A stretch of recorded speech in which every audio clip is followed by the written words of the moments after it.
Livro dos Reis, capítulo 17, versículo 1, diz assim, ó.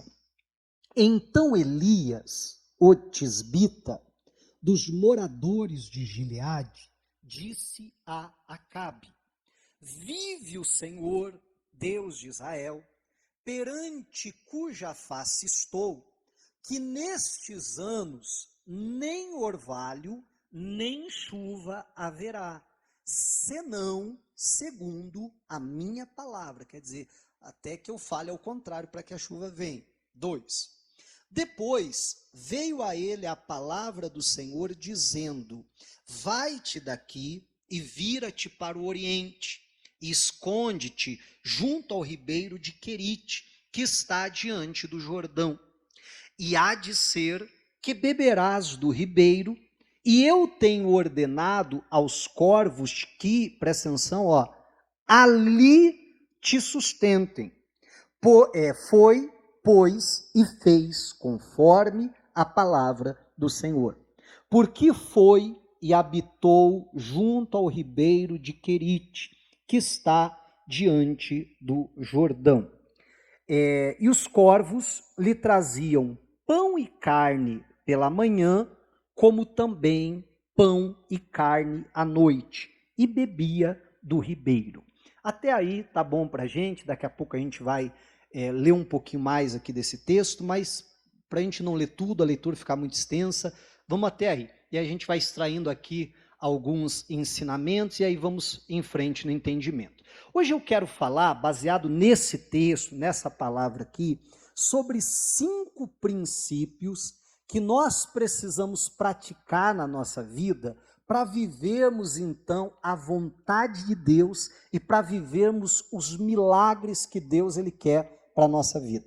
Nesse texto nós encontramos, daqui a pouco eu vou começar a enumerar eles, 5 princípios bíblicos que nós precisamos praticar, como eu dizia, se quisermos viver o milagre do Senhor nas nossas vidas. O primeiro princípio que eu quero lhe chamar a atenção aqui diz respeito ao seguinte: primeiro princípio, que nós precisamos entender a diferença entre uma palavra geral e uma palavra específica. Se nós não entendermos essa diferença, olha, a gente vai fazer muita confusão na nossa vida e nós mesmos vamos nos sabotar de viver o milagre, a bênção de Deus. E o que eu quero dizer com isso, né? Quando eu falo de uma palavra geral, é uma palavra que é para todos. Amém? E uma palavra específica é uma palavra que é para mim. Olha só, voltando lá ao versículo 1, né, a Bíblia diz: então Elias, o tisbita dos moradores de Gileade, disse a Acabe: vive o Senhor, Deus de Israel, perante cuja face estou, que nesses anos nem orvalho nem chuva haverá, senão segundo a minha palavra. Aquela palavra era uma palavra geral, tocava a vida do Acabe, tocava a própria vida do Elias e tocava, no mínimo, a vida de todos os moradores de Israel. Eu não sei se essa seca se estendeu aos demais territórios ou não. Eu acredito que sim. Né? Eu acredito que aquela fome se estendeu a outros territórios. Por exemplo, até Sidom, pelo menos, que já não era mais território de Israel, se estendeu. Então me parece que foi algo ali, no mínimo na região toda ali do Oriente Médio. Né? Mas não sei precisar, a Bíblia não traz maiores detalhes, não sei. Mas tocava ali todo mundo, você está entendendo? Então era uma palavra geral. Logo em seguida, que Deus usa o Elias para trazer uma palavra geral, Deus fala com ele novamente uma palavra que dizia respeito a todo mundo? Não, agora uma palavra específica. Ó. Deus veio, depois, melhor dizendo, veio a ele a palavra do Senhor dizendo: vai-te daqui e vira-te para o oriente, e esconde-te junto ao ribeiro de Querite, que está diante do Jordão. Aí diz, né, que eu mandei os corvos para que te alimente, te dê pão e água, de manhã e à noite. Aquela palavra servia para Acabe? Não. Aquela palavra servia para qualquer outro israelita? Não. Aquela palavra é uma palavra específica para o Elias. Não adianta eu hoje dizer, olha, e a gente vê isso muito acontecer, tá? Olha, está escrito aqui na Bíblia, para eu ir até o ribeiro de Quirite, e que lá Deus vai mandar o corvo com o pão e com a carne. Então, acabei de comprar uma passagem aqui, estou partindo para lá, e eu vou chegar lá e ficar, cadê o corvo? Vai vir? Aí eu fico revoltado, indignado, dizendo, mas Deus prometeu, mas está na Bíblia, como é que não aconteceu? Mas aquela palavra não é para mim, aquela palavra era para o Elias naquele tempo específico. Nós vamos ver daqui a pouquinho mais que foi durante um período apenas de tempo. Não foi para o resto da vida do Elias. E a gente precisa entender que Deus, ele tem palavras gerais, e na Bíblia a grande maioria delas são assim, que se aplicam a todos, em todos os tempos, de todas as nacionalidades, de todas as culturas, e assim por diante. São palavras gerais, mas tem palavras também específicas. E se eu não entender essa diferença, gente, eu vou fazer muita confusão na minha vida. Você está entendendo? Primeiro, eu vou achar que uma palavra específica para alguém se aplica a mim, e muitas vezes não. Ou ao contrário, ou quando Deus me dá uma palavra específica, eu acho que aquilo se aplica a todo mundo, e não é. Você quer ver um exemplo? Lá está Gideão malhando trigo, e chega o anjo do Senhor lá e diz assim, ó, o Senhor é contigo, varão valoroso.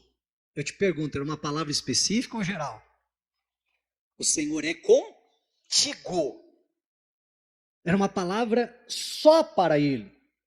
E aí ele diz assim, anjo, que o Senhor é comigo nada, se o Senhor fosse conosco, a nação não estava nessa situação. Mas Deus está dizendo que ele era com a nação? Não, é só você ler Juízes 6. Por que a nação estava naquela situação? Por causa do pecado. Eles estavam vivendo o juízo de Deus. Mas perceba que era uma palavra específica e ele quer aplicar aquilo para todo mundo. Se o Senhor fosse conosco, isso não está acontecendo. Mas o anjo nunca disse que ele era com a nação, ele disse que ele era com o Gideão e que através dele Deus queria livrar toda a nação e agora sim ser com a nação. Amém. Meu irmão, isso é algo fundamental que nós precisamos entender. Você já imaginou Elias chegando lá e falando assim, gente, olha só, Deus me deu uma palavra que é para a gente ir lá para o ribeiro de Querite, que lá Deus vai mandar o corvo, vai trazer pão, vai trazer água. Eu reunia lá uma turma e ia para lá. Ia ter pão para todo mundo? Ia ter carne para todo mundo? Você está entendendo? Ia dar maior confusão. Elias, você prometeu, você falou que Deus falou contigo. Então a gente precisa entender essa diferença. Eu citei até um exemplo no culto da manhã, né? Aí o irmão Alexandre estava aqui, eu usei ele de exemplo. Deus dá uma palavra específica para ele. Fala para ele, olha, abre, ele está lá orando, Deus, vou criar uma história melhor até. Está eu e ele orando, Deus nos prospera, Deus nos abençoa, e a gente está ali orando até junto. Aí um dia Deus dá uma palavra para ele, palavra específica. Olha, vai lá, compra um carrinho de cachorro-quente e vai vender cachorro-quente. Aí ele compra, obedece, vai lá e começa a prosperar, começa a ganhar muito dinheiro. E vem gente de toda parte comprar cachorro-quente ali. E eu estou vendo ele crescendo, progredindo, prosperando. Eu digo, irmão, poxa vida, você está progredindo aí, está tudo dando certo para você. Ele diz, então... um dia eu estava orando, Deus me deu uma palavra para eu comprar um carrinho de cachorro-quente e vender. Aí meus olhos, ó. Lembra do olho do tio Patinhas? Blim, blim, blim. Parecia o cifrãozinho. Aí eu digo assim, foi Deus que falou? Não, foi Deus que falou. Então já sei o que eu vou fazer? Vou comprar um carrinho de cachorro-quente, porque foi Deus que falou, então eu também vou ganhar muito dinheiro. Mas aquilo é para... ele. Não se aplica para todo mundo. E quantas vezes nós acabamos, criando certas confusões por não entender a diferença de uma palavra específica e de uma palavra geral. Essa diferença nós precisamos sempre entender. Esse é o primeiro princípio que eu gostaria de lhe chamar a atenção hoje. Segundo princípio que eu quero lhe chamar a atenção é: Deus não te abençoa aonde você está. Deus te abençoa aonde Ele quer que você esteja. E eu espero que você entenda esse princípio. O Elias foi lá falar com Acabe. Terminou de falar com Acabe, uma palavra específica para todos. Deus fala uma palavra diretamente com ele. E diz para ele, eu até chamei a atenção disso quando eu estava lendo, né? Está aqui no versículo 4, ó. E há de ser que beberás do ribeiro, e eu tenho ordenado aos corvos o quê? Que ali te sustente. Era necessário que o Elias saísse do seu lugar e fosse até junto ao ribeiro de Querite. Agora eu fico imaginando que se o Elias é como a grande maioria dos crentes hoje, ia ficar falando assim: ah, Deus, manda os corvos aqui em casa. É ou não é? Ah, Deus, mas tem que ir até lá, Senhor. Não, Deus, manda eles virem aqui trazer pão e carne para mim. E não é assim? Mais tarde, já estou adiantando a história, mas ali na frente Deus vai dizer para Elias: vai a Sarepta, e aí Deus repete essas mesmas palavras, porque ali eu ordenei uma viúva que te sustente. Chegou um momento que o Elias iria ser abençoado lá no ribeiro de Querite. Ele precisava estar lá, porque Deus enviaria os corvos lá. E se o Elias não estivesse lá? Os corvos iriam até lá. Cadê o Elias? Não tem Elias? Opa, vou comer. Já que o Elias não está aqui, vou comer o pão, vou comer a carne. Não adiantava ele orar, não, Deus manda aqui. Ou não adiantava mais tarde dizer, Deus manda a viúva até aqui.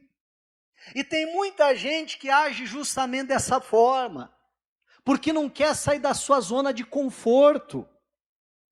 Porque, meu irmão, não quer ir até onde Deus está mandando, para viver o milagre, para viver a bênção de Deus. E nós precisamos dessa ousadia, dessa intrepidez de ir até lá. Porque é lá, aonde Deus está dizendo, aonde Deus está nos dirigindo, porque é ali que vai estar a nossa bênção. A Bíblia fala daquela mulher que tinha 12 anos, que há 12 anos estava sofrendo com uma hemorragia. E ela ouve falar de Jesus. E aquela mulher disse, tão somente tocar nas suas vestes eu sararei. Ela não fica orando, Senhor, então o Senhor vai mandar Jesus aqui em casa para eu tocar nele.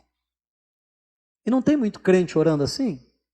Não, vai vir aqui em casa. Se é da vontade de Deus, então vai vir aqui. Porque eu não vou até lá. Não, meu irmão, mas era necessário aquela mulher sair de casa e ir até lá. Às vezes ficamos, sabe, acomodados. Eu contei um caso aqui. Eu lembro uma ocasião, meu pai, ele queria, na verdade, ele precisava vender um imóvel. Ele não queria vender. Né? Ele precisava vender, mas não queria. E aí, a gente falou, pai, mas põe numa imobiliária. Não, daí primeiro ele colocou na placa lá, né? Pai, põe numa imobiliária, tem uma visibilidade maior, o pessoal tem site, o pessoal tem... Não, vou colocar só essa plaquinha aqui. Aí chegou um tempo, ele tirou a placa lá também. Não vou tirar a placa, não vou colocar imobiliária, não vou colocar em coisa nenhuma. Ele não queria vender. Aí ele disse assim, não... Eu estou orando porque se for da vontade de Deus, Deus vai mandar alguém aqui bater na minha porta. Porque se não for da vontade de Deus, então não vou vender. Mas, entende? Ele não queria vender. Né? E tentando colocar empecilho então para Deus. Né? Então não, se for de Deus vai bater aqui a porta. É tipo preguiçoso. Né? Não, se for para eu trabalhar, Deus o emprego. Ele não quer trabalhar. Né? E ele não queria vender. Vai bater aqui na minha porta. Gente, você não vai acreditar. Um belo dia, ele está em casa, ele mesmo contou isso, ele está em casa, aí bateu lá na porta. Ele estranhou, era tarde, foi lá ver que era um casal. Olha, a gente está se mudando para cá, e estamos procurando casa para comprar aqui. A gente chegou a ver algumas, está anunciado e tal, mas não achamos ainda uma que nos agrade. Por acaso você não quer vender a tua casa, não? Olha como é que Deus faz a coisa, né? Aí eu te pergunto, você acha que ele vendeu ou não? Nem assim ele não vendeu, né? Nem desse jeito. Ele colocou tudo que era empecilho para Deus, Deus mandou lá na porta, ele não vendeu.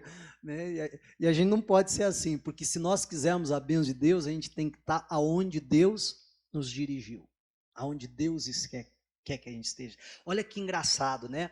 Quando Adão e Eva pecaram, Deus vai visitá-los e eles estão escondidos lá, como a Bíblia relata. Mas aí Deus pergunta: aonde estás, Adão? É muito interessante que a pergunta de Deus não é nem o Adão, o que é que você fez? Porque Deus sabia que eles tinham comido? Claro que sabia. Mas Deus pergunta: aonde é que você está? Porque Adão já não estava mais. Você está entendendo? No local onde Deus queria ele, onde Deus o deixou, no local que era o local da bênção de Deus. A questão que Deus fala ali não é nem o que você fez, mas o que é que você fez, aonde isso te levou. Porque o que você fez te levou a sair da minha presença. A preocupação de Deus, não sei se você entende o que eu estou falando, não era nem o que ele fez, mas era aonde aquilo que ele fez o havia levado. Aonde você está, Adão? Amém. Então nós precisamos entender essa verdade, entender esse princípio. Bom, vamos continuar a leitura. Nós lemos até o versículo 5, não é isso? Não, até o 6 a gente leu. Vamos para o versículo 7 agora. Aí diz assim, ó, sucedeu que passados dias o ribeiro se secou, porque não tinha havido chuva na terra. Então veio a ele a palavra do Senhor, dizendo: levanta-te, vai a Sarepta, que é de Sidom, e habita ali. Eis que eu ordenei, olha lá, ali a uma mulher viúva que te sustente. Vamos parar por aí. Meu irmão, o terceiro princípio que eu quero destacar para você aqui, que nós precisamos, é que nós devemos estar atentos à mudança de tempo e à mudança de direção. Amém? Porque às vezes nós cometemos o seguinte erro, eu já vi muitas pessoas falando assim, não pastor, porque aquela porta, quem me abriu foi Deus, então está amarrado, eu não aceito pastor sair dali, porque foi Deus que me abriu essa porta, foi Deus que me colocou ali. Pois é, mas a Bíblia diz que o Deus que abre porta é o Deus que fecha. Amém? O Deus que abre é o Deus que fecha. Não quer dizer que porque eu entrei por uma porta que foi Deus que me abriu, que pro resto da vida aquela porta vai ficar aberta. Entende o que eu estou falando? Nós precisamos estar atentos com a mudança de tempo e mudança de direção. Não só a mudança do tempo, mas principalmente a mudança da direção. Que Deus vai dizer, olha, o tempo aí acabou, agora eu tenho uma outra coisa para você. Agora eu tenho algo melhor para você, ou às vezes não é nem necessariamente algo melhor, às vezes é algo diferente que Deus tem para nós. Amém? E agora entenda que quando muda o tempo, quando muda a direção, geralmente vai mudar a dinâmica da coisa. Porque, meu irmão, dava o horário certinho, lá estava o corvo. De manhã e à noite, no horário exato, lá aparecia o corvo com o pão na boca. Lá aparecia o corvo com a carne na boca. O que o Elias precisava fazer? Só ir lá e receber a carne. Não precisava pedir nada para o corvo. Não precisava interagir com o corvo. Não é verdade? Não precisava coisa alguma. Ele só ia lá e recebia. E assim foi. Aquilo passaram muitos dias. Foi daquela maneira, mas chega um momento, Deus diz, agora eu quero. E aí, novamente, aquilo que a gente falava há pouco, que você saia daqui e que você vá a Sarepta. Vai ter corvos lá? Não. Agora não serão mais corvos. Agora vai ser uma viúva que eu ordenei que te sustente. Esses dias atrás eu falava isso e até brinquei. Parece, né, Deus fala, eu ordenei a viúva, mas parece que Deus esqueceu de combinar com a viúva. Não é verdade? Porque ele ia chegar lá e a viúva não está sabendo de nada. Mas olha como é que é as coisas, né? Como é que Deus prepara a situação e como é que a gente precisa estar ali, sabe, ligado àquela direção que Deus dá.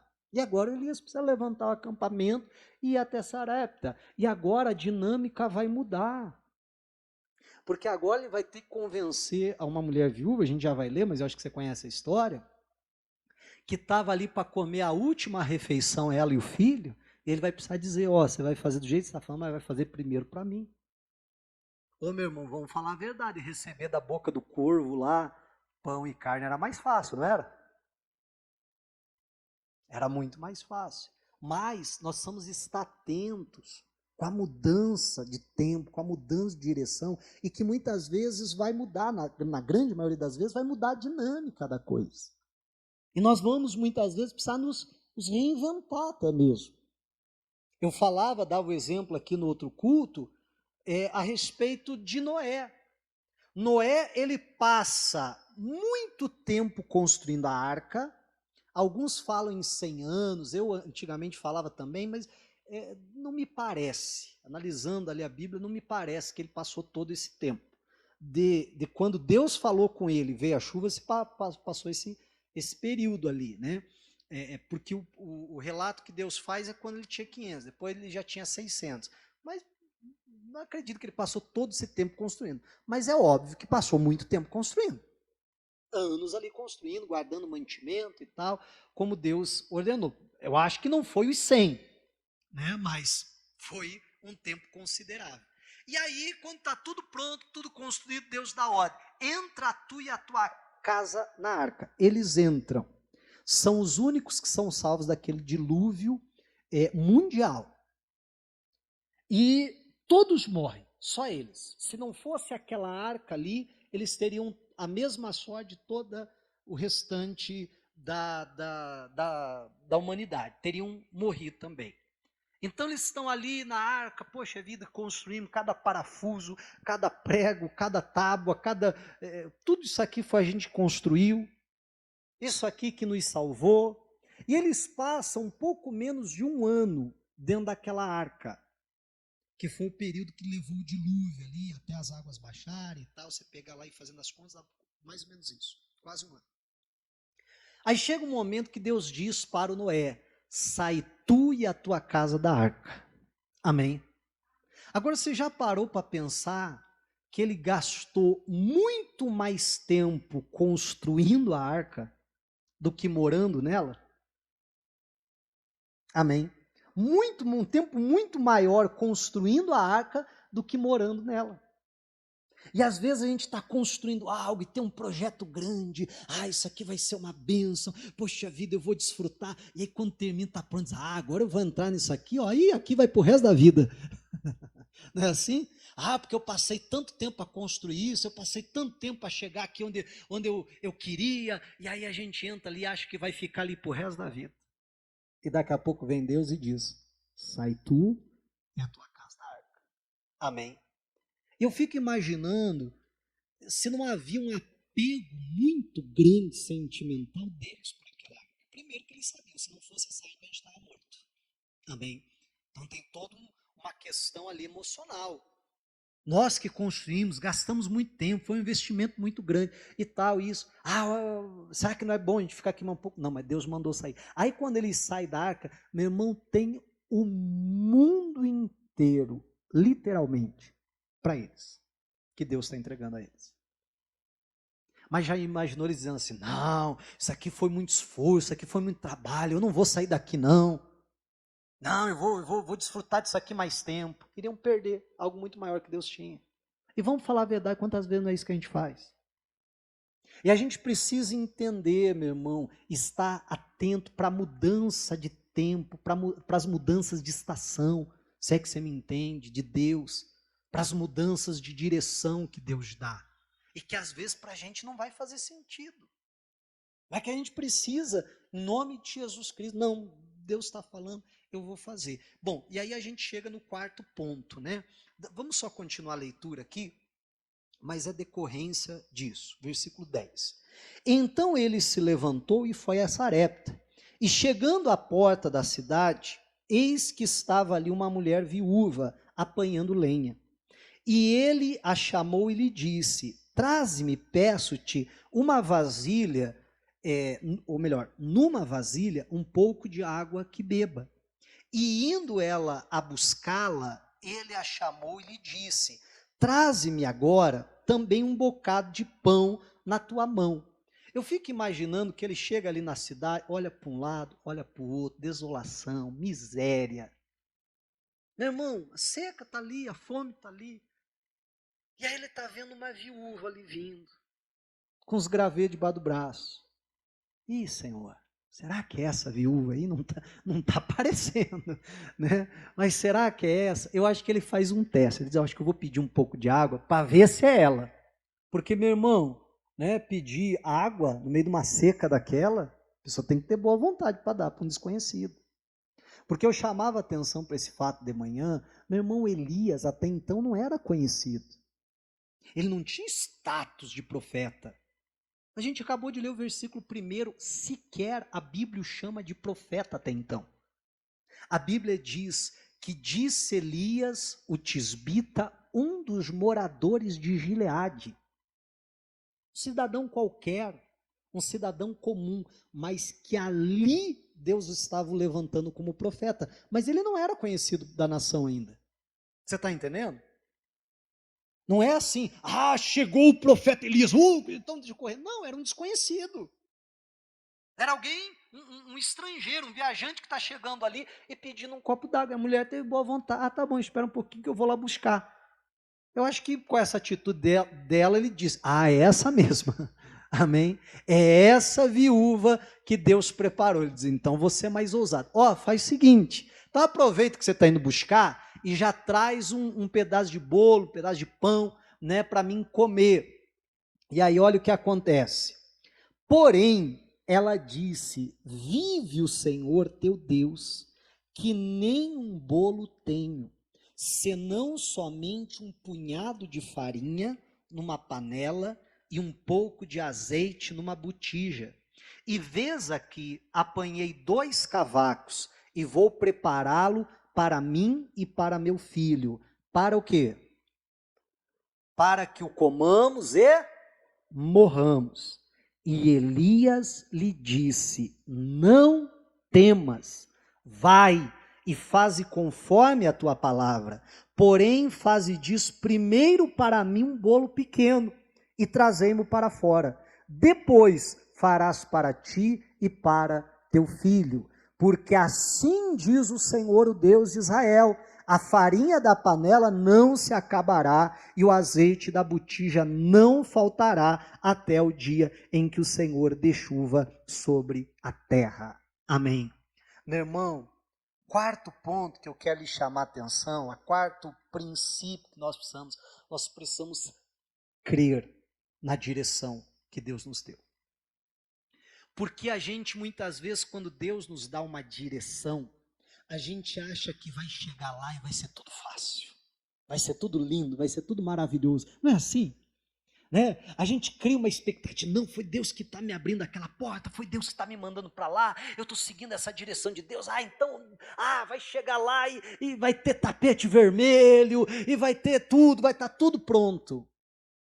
E às vezes a gente seguindo a direção de Deus, a gente se depara com uma viúva com a última refeição dela. E se a gente não crer realmente na direção de Deus, a gente vai dizer, viúva, me desculpe, eu me enganei. Sim ou não? Eu acho que não deve ser você a pessoa. Eu acho que deve ser alguma outra viúva aqui. Eu acho que eu estou na cidade errada. Será que eu não ouvi a voz de Deus de forma errada? Tem alguma cidade aqui perto com um nome parecido que pode ser que eu me confundi? Você está entendendo o que eu estou falando? Não, mas será que foi Deus que falou comigo mesmo? Será que eu não tirei isso da minha cabeça? Quem nunca se questionou assim? Eu fico ouvindo o pastor falar, lá pregar que Deus fala, que ouviu a voz de Deus. Eu acho que eu tô ficando meio doido, tô ouvindo coisas. Acho que não foi Deus que falou comigo, não. E se nós não cremos na direção de Deus, meu irmão, nós não vamos ter a ousadia, porque, me perdoe falar assim, mas o camarada tem que ser macho. Tem que crer muito na direção de Deus. Para o cara olhar para uma viúva que está dizendo para ele que aquela é a última refeição dela e do filho, e dizer, olha, você vai fazer desse jeito. E não é só assim, divide comigo. Não, você vai fazer primeiro para mim. Depois para você e para o teu filho. Se fosse umas viúvas que eu conheço, já ia tacar o graveto, era na cabeça dele. Ia dizer, se eu fizer primeiro para você, vai sobrar o quê para eu fazer para mim e para o meu filho? Seu folgado, fanfarrão. Mas não é verdade? Então o camarada tem que crer muito, mas muito mesmo na direção de Deus. Fala, não, foi Deus que falou comigo, foi aqui que Deus me mandou, e é essa viúva que Deus preparou para me sustentar. Pode fazer, porque assim diz o Senhor, não vai faltar, até que venha a chuva sobre essa terra. Amém, igreja? Então creia, meu irmão, por mais que a direção que Deus está dando possa parecer absurda, possa não ter lógica alguma, possa não fazer o menor sentido, a gente precisa aprender a crer na direção de Deus. Não foi Deus que falou comigo, foi essa direção que Deus me deu. E por mais que não faça sentido, eu vou crer, eu vou acreditar, eu vou continuar firme. E aí a gente chega no último princípio, que esse está ao longo de toda a Bíblia, toda essa passagem bíblica, melhor dizendo, muito clara. No versículo 15 também diz isso, diz assim, e foi ela e fez conforme a palavra de Elias. E assim comeu ela e ele e a sua casa muitos dias. Da panela a farinha não acabou, e da botija o azeite não faltou, conforme a palavra do Senhor que falara pelo ministério de Elias. O que está muito claro na Bíblia, esse princípio, desde o versículo 1 até o 16, esse último que nós lemos, é a obediência, uma obediência irrestrita. Amém? A Bíblia fala de Elias e diz que Elias fez conforme a palavra do Senhor. A Bíblia fala dessa mulher, diz, e ela fez conforme a palavra do Senhor, que o Elias falou. A gente vê a obediência de um camarada para ir até diante do rei e dizer para ele, olha, não vai chover. Ele sabe que ele está colocando a vida dele em risco. Tanto é que em seguida Deus diz, se esconda junto ao ribeiro de Querite. Por que ele tinha que se esconder? Porque Acabe queria matar ele. Esse camarada rogou uma praga aqui, a gente tem que matar ele para acabar essa praga. Era mais ou menos a ideia. Então ele sabia que ele estava colocando a vida dele em risco, mas ele diz, Deus me mandou, eu vou lá diante do rei falar isso. Deus diz para ele, vai até junto ao ribeiro de Querite, e fez conforme a palavra do Senhor. Deus manda os corvos, e os corvos obedecem. Meu irmão, os corvos estão melhor que muito crente. Sim ou não? Os corvos estão melhor que muito crente. E aí, olha o nível de obediência. Como é que aqueles corvos levavam o pão e a carne? Né? Levava ali nos seus bicos. Um descuido, está ali no bico. Um descuido, engoliu. Ia lá e entregava para Elias. Né? Aí eu até falava isso. Pastor, mas por que quando eu recebo o meu salário, Deus vai lá e coloca na minha mão, pastor, o dízimo? Aí cai lá na minha conta, eu tenho que ir lá e tirar o dízimo para devolver, pastor. Por que Deus não bola um outro jeito, mas tem que passar assim, lá no meu biquinho, é só fazer assim. E ninguém vai saber. Deus quer testar a nossa fidelidade, a nossa obediência. Amém? Deus quer saber se a gente está melhor que os corvos ou pior que eles, no quesito obediência. Mas perceba que todos os personagens, o Elias, até os corvos, a própria viúva, por que eles estão vivendo esse nível de milagre, né? Estão vivendo isso porque a obediência deles é irrestrita. Eles decidem obedecer a Deus, não importando as consequências daquilo. E aí, às vezes, nós estamos querendo viver um certo nível de milagres, de operações, de manifestações do poder de Deus, mas não estamos dispostos a obedecer nesse nível, dessa forma. Me entende, em nome de Jesus? E se nós quisermos viver esse nível de obediência, esse nível de milagre, nós vamos ter que viver também esse nível de obediência. Então guarda isso no seu coração. Esse texto nos ensina, claro que a gente poderia extrair aqui muitos outros ensinamentos, mas esses 5 princípios essenciais para nós vivermos o milagre da parte de Deus, para nós alinharmos a nossa vida à vontade de Deus e assim vivemos aquilo que Ele quer de nós, para nós e de nós. Amém? E que em nome de Jesus Cristo, eu e você possamos estar dispostos para colocar esses princípios em prática na nossa vida. Diga a glória a Deus e vamos aplaudir a Jesus.